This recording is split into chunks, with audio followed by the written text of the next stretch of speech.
Imaginez un joueur qui court moins que tout le monde, mais qui est toujours au bon endroit. Un joueur qui ne marque presque jamais, mais qui fait gagner son équipe à chaque fois. Ce joueur, c'est Sergio Busquets.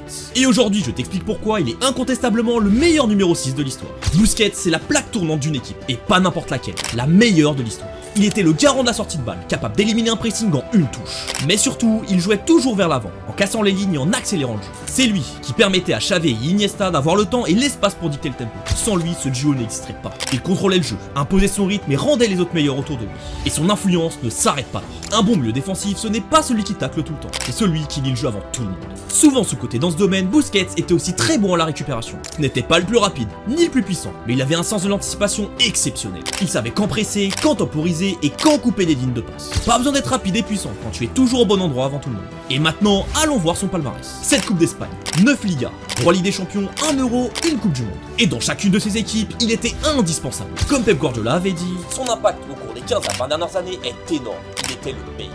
Busquets est incontestablement le meilleur milieu défensif de l'histoire, un joueur qui n'avait pas besoin de courir plus que les autres, parce qu'il savait toujours où être et quoi faire. Si l'intelligence de jeu avait un nom, ce serait le sien. Lâche un like et abonne-toi pour plus de vidéos foot.